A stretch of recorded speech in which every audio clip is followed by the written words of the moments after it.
Hello students, I am Ritika Patel from Axis Institute and today we are going to study another topic of the chapter Organisms and Populations. In the previous video, we had discussed about how the change of population density is getting affected with the change in number of birth, death, emigration and immigration. In this video, we are going to study about the population growth through various growth models and we had to understand what are the factors that are responsible for the growth in population. So if a population is growing in an habitat, we can say that the availability of food is enough in that particular habitat. इसका मतलब कि जिस habitat पे उस population की growth हो रही है वहाँ पे जो खाना है, खाने को खाना यानी availability of food is enough for the survival of individuals of a population in a particular habitat. अगर खाना ही कम होगा तो how they are going to get survived in a habitat. तो खाने की जो अवेलेबिलिटी अगर वो इनफ है तो उस पॉपुलेशन का जो ग्रोथ है वो अच्छा होगा. सिर्फ खाने की अवेलेबिलिटी ही नहीं और भी अदर फैक्टर्स होते हैं जिसकी वजह से पॉपुलेशन की ग्रोथ जो है वो अफेक्ट करती है. तो जो दूसरा रीजन है पॉपुलेशन की ग्रोथ को अफेक्ट करने का, जो दूसरा फैक्टर है दैट इज हैबिट कंडीशन. यानी कि किसी भी पॉपुलेशन के जो इंडिविजुअल्स हैं जो उस पर्टिकुलर हैबिटेट में रह रहे होते हैं वो अपने फूड को नरिश करने के लिए या रिप्रोडक्शन करने के लिए, फूड का इनटेक करने के लिए किस हैबिट को अडॉप्ट कर रहे हैं जो ज्यादा फेवरेबल हैबिट रहेगी उनके लिए. अगर वो हैबिट को अडॉप्ट कर रहे हैं तो इसका मतलब कि पॉपुलेशन की ग्रोथ हो रही है. अगर वो एडवर्स कंडीशन में एटमॉस्फेरिक कंडीशंस की अगेंस्ट जाने की कोशिश करें तो उनका हैबिट क्या हो गया, वो अगेंस्ट द नेचर हो गया. दैट मीन्स की पॉसिबिलिटी है कि उनकी पॉपुलेशन का रेट जो है वो डिक्लाइनिंग हो जाए, है ना, कम होता चला जाए. हमने क्लास में ग्रोथ मॉडल्स, अरे पॉपुलेशन के कर्व्स, ग्राफ्स पढ़े थे जिसमें हमने 3 तरह के पॉपुलेशन देखे थे, डिक्लाइनिंग पॉपुलेशन, स्टेबलाइजिंग पॉपुलेशन और ग्रोइंग पॉपुलेशन. तो आप लोग वहां से आइडिया ले सकते हैं कि अगर किसी भी पॉपुलेशन का प्री रिप्रोडक्टिव इंडिविजुअल ज्यादा है तो वो पॉपुलेशन ज्यादा एक्सपैंड करेगी, ज्यादा ग्रो कर रही है. वो इसीलिए क्योंकि जो वो अभी प्री रिप्रोडक्टिव फेज में, वो कल रिप्रोडक्टिव फेज में होंगे और वो ज्यादा नंबर ऑफ इंडिविजुअल्स को प्रोड्यूस करेंगे. तो ये जो हैबिट कंडीशन है वो habit condition one generation to another transfer हो रही है जिसकी वजह से पॉपुलेशन की ग्रोथ हो रही है. इसके अलावा और भी कई बायोटिक और एबायोटिक फैक्टर्स होते हैं that are responsible for the growth of the population. हमने बायोटिक फैक्टर्स में सारे लिविंग ऑर्गेनिजम्स के फैक्टर्स पढ़े थे. वो फैक्टर्स जो कि नेसेसरी होते हैं दो लिविंग बीइंग्स के इंटरैक्शंस में. अगर हम किसी पॉपुलेशन की बात करें और हम उसका ग्रोथ कर देख रहे हैं तो वो इंटरैक्ट कर रहा होगा सपोज अपने प्रेडेटर से. तो अगर किसी हैबिटेट में उसके प्रेडेटर का नंबर बहुत ज्यादा है तो वो प्रेडेटर उस प्रे को किल कर देगा. इसका मतलब ये कैसा इंटरैक्शन हो गया, ये उस प्रे की पॉपुलेशन के लिए नेगेटिव इंटरैक्शन हो रहा है और ऐसे इंटरैक्शन में प्रे की पॉपुलेशन डिक्लाइन करेगी ना कि इंक्रीज करेगी. अब हम बात करते हैं कि सिर्फ प्रेडेटर ही क्यों, कॉम्पिटिटर्स भी तो लिविंग ऑर्गेनिजम्स हैं. तो अगर किसी एक पॉपुलेशन का उसके दूसरे ग्रुप ऑफ पॉपुलेशन के लिए कंपटीशन है for the same food resource or the same territory they are occupying, तो same territory same food resource के लिए अगर वो competition हो रहा है तो competition is always negative interaction for both of the individuals or both of the populations that are competing for the same resource. और competition से जब दोनों को नुकसान हो रहा है तो इसका मतलब है कि population का जो growth rate है वो डिक्लाइन हो जाएगा. ये तो थे कुछ बायोटिक फैक्टर्स जिनकी वजह से पॉपुलेशन जो है डिक्लाइन हो रहा है. अब हम बात करते हैं कुछ एबायोटिक फैक्टर्स जिनकी वजह से पॉपुलेशन डिक्लाइन हो रहा है. हमने बताया था एबायोटिक फैक्टर्स का मतलब होता है नॉन लिविंग फैक्टर्स. अब ये एबायोटिक फैक्टर्स में हम क्या क्या कंसीडर करेंगे, सन है, वाटर है, टेम्परेचर है ना. तो जब ये सारी चीजें हमारे कंट्रोल में नहीं है, ये नेचुरल फैक्टर्स है जिन्हें हम एबायोटिक फैक्टर्स कह रहे हैं. तो बहुत ज्यादा टेम्परेचर का बढ़ना, बहुत ज्यादा धूप का होना या बाढ़ आ गई है ना, फ्लड आ गया, ये सारी चीजें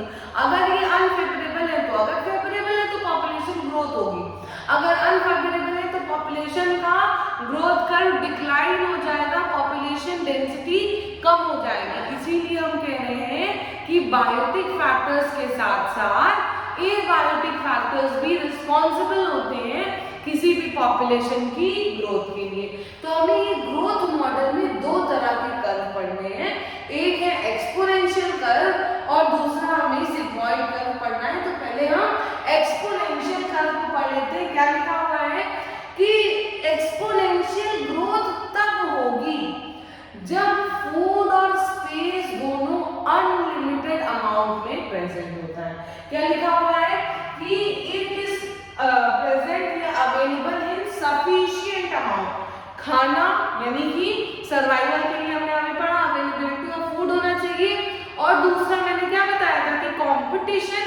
अगर टेरिटरी के लिए हो रहा है, यानी कि कोई भी जगह को ऑक्यूपाई करने के लिए हो रहा है, और अगर अनलिमिटेड जगह है तो पॉपुलेशन की ग्रोथ भी अनलिमिटेड होती जाएगी। ठीक है, तो ये लिखा हुआ है कि किसी भी पॉपुलेशन की स्पीशीज के लिए उसका फुल्ली कैपेसिटी में, फुल पोटेंशियल में ग्रो करने का जो नंबर है वो फुल पोटेंशियल में तभी ग्रो होगा जब अनलिमिटेड फूड होगा और अनलिमिटेड क्या बोलते हैं स्पेस होगा।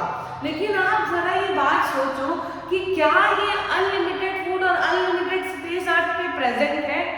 नहीं, अनलिमिटेड फूड और अनलिमिटेड स्पेस अर्थ पे प्रेजेंट नहीं है, क्योंकि जब या तो सोचो जब 1.5 बिलियन ईयर्स अगो पहले जब लाइफ स्टार्ट हुई होगी अर्थ पे, जो पहली सेल आई तो वो उस सेल के लिए अनलिमिटेड स्पेस प्रेजेंट थी, मगर अभी अनलिमिटेड स्पेस नहीं प्रेजेंट है। अगर तुम अपनी टेरिटरी में बहुत ज्यादा इंडिविजुअल्स को प्रोड्यूस कर दोगे तो वो इंडिविजुअल तुम्हारी टेरिटरी की बाउंड्री लाइन तक चले जाएंगे और वो दूसरे की टेरिटरी वहां से स्टार्ट हो जाएगी, वहीं से कंपटीशन शुरू हो जाएगा और तुम्हारी पॉपुलेशन और उसकी पॉपुलेशन में से कुछ इंडिविजुअल्स मरने लगेंगे, पॉपुलेशन डिक्लाइन होने लगेगी। ठीक है, तो अनलिमिटेड ना ही फूड रिसोर्स प्रेजेंट है और अनलिमिटेड ना ही स्पेस प्रेजेंट है। तो अगर ये अनलिमिटेड फूड रिसोर्स और स्पेस प्रेजेंट होता तो ये देखो पॉपुलेशन इस तरह से बढ़ती ही जाती, हम इसे बोलते हैं जे शेप्ड कर्व। देखो जे जैसा कर्व लग रहा है ना, एक्सपोनेंशियल ग्रोथ में पॉपुलेशन बढ़ती ही जा रही है, जे शेप्ड कर्व है, मगर ये एक हाइपोथेटिकल कर्व है।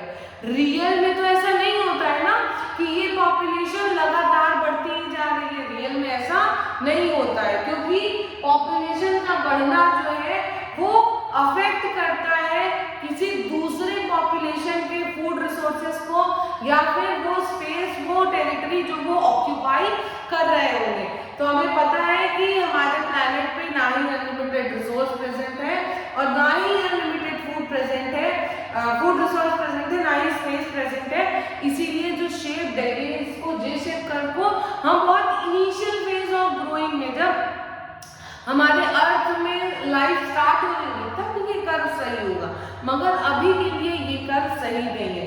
ऐसा कर्व हम कहाँ देखते हैं? हमने बायोटेक्नोलॉजी में पढ़ा है कि जब हम बायो रिएक्टर्स में अपने क्या बोलते हैं प्रोडक्ट्स को एक्सट्रैक्ट करने के लिए हम अपने एक्स्ट्रा कुछ फूड मटेरियल्स और लिविंग कंडीशन दे रहे हैं, ऑक्सीजन दे रहे हैं, सपोज किसी ई कोलाई को ग्रो करवा रहे हैं, तो उसमें ग्रोथ हमारे फायदे के लिए हम करवाते हैं। वहां पे हम ये एक्सपोनेंशियल फेज देख रहे होते हैं जहां पे हमें जे शेप्ड कर्व मिलता है, क्योंकि वहां पे हम अनलिमिटेड स्पेस और फूड प्रोवाइड करते हैं। जैसे जैसे प्रोडक्ट बनता जाता है हम वो प्रोडक्ट भी एक्सट्रैक्ट करते रहते हैं। तो उस ई कोलाई के लिए ना ही स्पेस कम हुआ ना ही फूड, क्योंकि हम उसे प्रोवाइड कर रहे हैं एक्स्ट्रा फूड। और स्पेस का जो बन गया उसको निकालते हैं, जो स्पेस अनलिमिटेड है। कोई भी बायो रिएक्टर 100 लीटर से 1000 लीटर्स तक होते हैं। तो इसका मतलब कि वहां पे जे शेप कर्व दिख रहा है क्योंकि हमने उसे मैन्युअली रन कराया उस बायो रिएक्टर को। एटमॉस्फेयर में ये जे शेप कर्व दिखना बहुत रेयर होता है। तो क्या लिखा हुआ है एक्सपोनेंशियल कर्व के बारे में कि ये जो ये ज्योमेट्रिक फैशन में बढ़ रहे हैं, डिपेंड करता है पॉपुलेशन डेंसिटी बढ़ रही है कि घट रही है। हमने बर्थ को अगर 20 लें और डेथ को देखो अगर डी से, तो जितने लोगों का बर्थ हुआ और जितने लोग उसमें से मर गए, जिनकी डेथ हो गई, इनटू जितने टोटल पहले से इंडिविजुअल्स प्रेजेंट थे, अगर हम नंबर ऑफ न्यू इंडिविजुअल जो अभी रिमेनिंग बचे हुए हैं और उसमें इनिशियल वाले की मल्टीप्लिकेशन करते तो हमें अपनी पॉपुलेशन डेंसिटी का पता चल जाएगा, ग्रोथ रेट पता चल जाएगी। ठीक है, तो ये ग्रोथ रेट हो गई जिसको हम b minus D into N कह रहे होते हैं। और इस b माइनस डी को, बर्थ माइनस डेथ को हम डिनोट कर सकते हैं r से।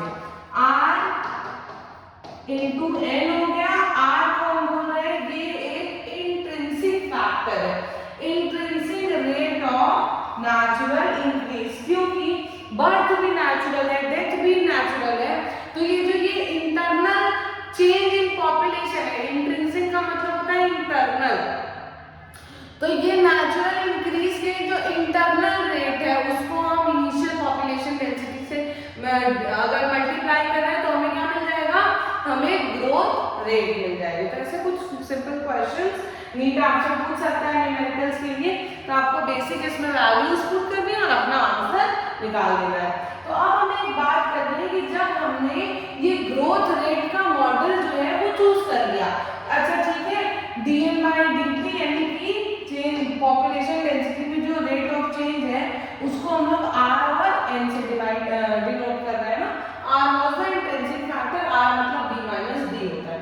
तो अगर हम इसका इंटीग्रेशन ले लें, है ना, अगर हम इसको इंटीग्रेट कर दें तो यहाँ पे हम टाइम लिमिट लगा देते हैं इंटीग्रेशन में, यहाँ पे भी हम टाइम इंटीग्रेशन करते हैं तो टाइम 0 से शुरू होके t टाइम तक चल रहा है ना, तो यहाँ पे जब पॉपुलेशन डेंसिटी स्टार्ट हुआ और जब पॉपुलेशन डेंसिटी हमसे पूछा गया है आफ्टर टाइम t, तो यहाँ देखो बेटा, यहाँ पे ये वैल्यू जो है वो r जो है वो कांस्टेंट है। ठीक है, ये r जो है वो कांस्टेंट है, तो यहाँ वाला n जो है और यहाँ वाला dt, हम ये n इधर शिफ्ट कर देते हैं और dt इधर ले जाते हैं, तो dn by n और r dt हो गया। ठीक, अब इस r को आप बाहर निकाल लो क्योंकि ये कांस्टेंट है और हमको वेरिएबल नंबर को अब इंटीग्रेट करना होगा और यहाँ पे dn by n बचा है। तो जैसे हमने इंटीग्रल फॉर्मूला पढ़ा है कि dx by x को हम log x लिख सकते हैं, ये ऐसे ही हम dn by n वो उसी फॉर्म में है तो हम इसको log n लिख सकते हैं।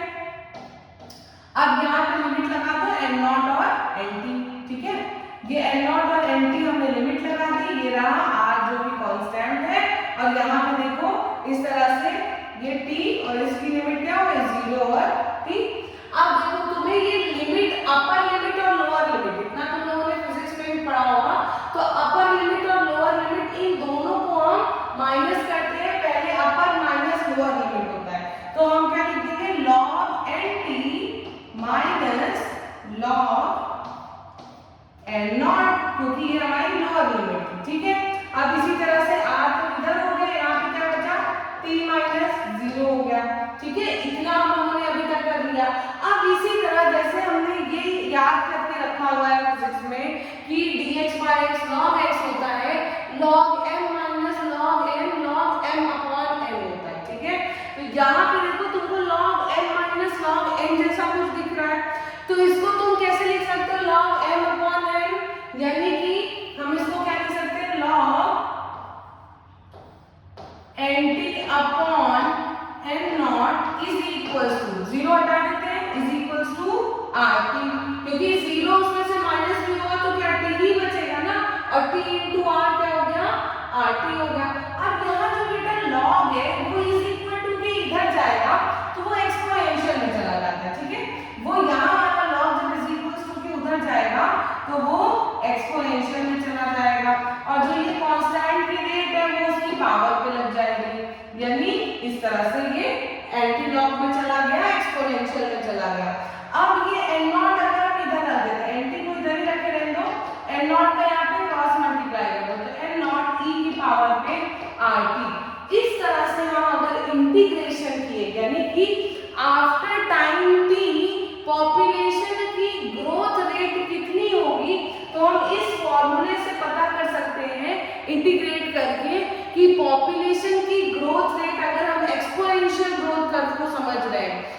पॉपुलेशन की growth rate NT is equals to m naught e की पावर RT होगी, ठीक है। उसके बाद बात करते हैं कि ऐसा रियल में तो होगा नहीं, एक्सपोनेंशियल ग्रोथ कर तो होती नहीं है, तो जो रियल में होता है उसको भी तो समझ लेना कि असली में हो क्या रहा है। असली में देखो ना ही फूड रिसोर्स अनलिमिटेड अमाउंट में प्रेजेंट है और ना ही स्पेस अनलिमिटेड अमाउंट में प्रेजेंट है। तो असल में क्या होगा कि शुरुआत में जब कंपटीशन कम रहेगा तो पॉपुलेशन की ग्रोथ होगी, लेकिन जब कंपटीशन बढ़ने लगेगा आपस में ही फूड रिसोर्स, मेट और टेरिटरी के लिए कंपटीशन होगा। इन्हीं तीन चीजों के लिए कंपटीशन होगा और जब कंपटीशन बढ़ने लगेगा तो ये पॉपुलेशन जो है अल्टीमेटली स्टेबल हो जाएगी। तो यहाँ पे देखो तुमको एस शेप्ड कर्व दिख रहा है, इसीलिए हम इसको बोलते हैं ये सिग्मोइड कर्व है। तो ऐसा इसलिए होता है बेटा क्योंकि अनलिमिटेड ग्रोथ के लिए किसी भी पॉपुलेशन को नेचर ही सपोर्ट नहीं करता है। नेचर सपोर्ट नहीं करेगा, जब ग्रोथ हो रही होगी तो उनमें कंपटीशन स्टार्ट हो जाएगा, जिसकी वजह से पॉपुलेशन का रेट जो है वो स्टेबल होने लगेगा, ठीक है। नेचर ही नहीं सपोर्ट करेगा अनलिमिटेड ग्रोथ के लिए। तो ये अनलिमिटेड ग्रोथ को नेचर क्यों रोक रहा है? क्योंकि हर एक हैबिटेट की किसी भी पॉपुलेशन के नंबर को, इंडिविजुअल और जितने भी एक पॉपुलेशन में है उनके नंबर को कैरी करने की एक कैपेसिटी होती है। हर एक हैबिटेट में जिस पॉपुलेशन का कितना इंडिविजुअल रहेगा ये उस हैबिटेट की कैपेसिटी होती है और उसी कैपेसिटी को हम बोलते हैं कैरिंग कैपेसिटी, ठीक है। तो देखो क्या लिखा हुआ है कि कंपटीशन होगा पॉपुलेशन की स्पीशीज में फॉर फूड एंड स्पेस, और जो कंपटीशन के बाद जीतेगा, जो फिट होगा वही सरवाइव करेगा, वही रिप्रोडक्शन करेगा और उसी की पॉपुलेशन का नंबर जो है वो आगे चलता चला जाएगा। तो जब एक्सपोनेंशियल ग्रोथ फेज हो रहा था, लॉग फेज, ग्रोथ बढ़ता ही जा रहा था, तो उसको हम लॉग फेज कह रहे थे, लेकिन यहाँ पे ग्रोथ जो है वो स्टेबल हो जाएगी, इसे हम बोल रहे हैं कि लैग फेज है, जहाँ पे शुरुआत में तो एक्सेलरेशन हुआ, बढ़ रहा था, लेकिन उसके बाद स्टेबल हो गया, डी एक्सेलरेशन हो गया। तो हमने अभी जब ग्रोथ कर्व की बात की थी एक्सपोनेंशियल में, तो हमने क्या बोला था, b minus D into N, और इस b माइनस डी को हम क्या बोल रहे थे, r बोल रहे थे, तो हम इसको rn लिखते हैं। तो एक्चुअल में सिर्फ ये rn ही नहीं, अब क्या फैक्टर आ गया, कैरिंग कैपेसिटी का भी फैक्टर आ गया। तो birth minus death rate into population जो डेंसिटी है उसमें हम कैरिंग कैपेसिटी का फैक्टर माइनस कर देंगे, जितने इंडिविजुअल्स ऑलरेडी इस पॉपुलेशन के प्रेजेंट है अपॉन में जो कैरिंग कैपेसिटी रहेगी उसको डिवाइड कर देंगे, तो जो पॉपुलेशन का इक्वेशन हमको मिल रहा है ग्रोथ के लिए, ये जो है वो ज्यादा एक्सेप्टेबल इक्वेशन है for the growth of a population. N मतलब हमने पढ़ी चुके हैं पॉपुलेशन डेंसिटी। अब यहाँ पे क्योंकि आपको पता है कि रिसोर्सेज जो है वो फाइनाइट है, यानी कि अनलिमिटेड नहीं है, स्पेस अनलिमिटेड नहीं है, तो जो लॉग फेज हमने पढ़ा, ग्रोथ मॉडल पढ़ा, उस ग्रोथ मॉडल के कंपैरिजन में ये लैग फेज वाला ग्रोथ कर्व जो कि एस शेप्ड कर्व है, ये ज्यादा क्या बोलते हैं उसको, ज्यादा एक्सेप्टेबल है, ज्यादा रीजनेबल है, जो क्योंकि अब देखो यहाँ पे तुम्हें कोई वैल्यू दे दे, कैरिंग कैपेसिटी की वैल्यू दे दे, पॉपुलेशन की वैल्यू दे दे, सपोज करो कि यहाँ पे तुमको क्वेश्चन में पूछ लिया कि किसी भी इंडिविजुअल 100 एन जो है पॉपुलेशन डेंसिटी वो 100 है, ठीक है। फिर उसके बाद बोला गया कि वहाँ पे 20 लोग जो है उनका बर्थ हुआ उस साल और उसमें से 5 लोगों की डेथ हो गई, ठीक है, 5 लोगों की डेथ हो गई। इस नेचर की जो कैरिंग कैपेसिटी है वो कैरिंग कैपेसिटी सपोज 20 है, तो अब तुम बताओ कि उस पॉपुलेशन का ग्रोथ रेट कितना होगा। तो तुम क्या करोगे, पहले तो तुम्हें 20 माइनस 5 करना है, b माइनस डी, तो आ गया 15 तुम्हारा r की वैल्यू हो गई, 15 इंटू एन कर दो, 1500 हो गया। अब यहाँ पे तुमको k यानी कि 20 माइनस 100 अपॉन 20 करना है, ठीक है। तो इस तरह से हो गया 1500 और यहाँ पे -80/20 यानी कि -40 या -4, इन दोनों को मल्टीप्लाई कर दो इतना, ठीक है।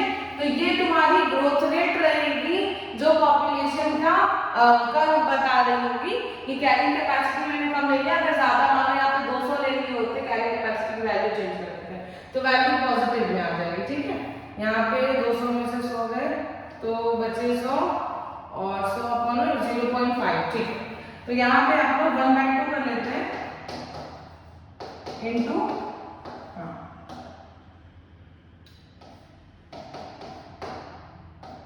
इतना। तो ये तुम्हारी ग्रोथ रेट अभी पॉजिटिव में आ गई, यानी कि जो ग्रोथ रेट है जब हमें वैल्यू दी जाएगी तो हम इसी इक्वेशन में पुट करेंगे। उसमें क्वेश्चन में आपको क्लियरली मेंशन होगा कि ये जो इक्वेशन आपको सॉल्व करनी है वो एस शेप्ड में करनी है या फिर जे शेप ग्रोथ कर्व में करनी है, यानी कि लैग फेज में करनी है या लॉग फेज में करनी है। क्वेश्चन में अगर ये नहीं भी मेंशन है तो ये मेंशन होगा कि अनलिमिटेड सोर्सेस प्रेजेंट है या फिर फाइनाइट सोर्सेस प्रेजेंट है।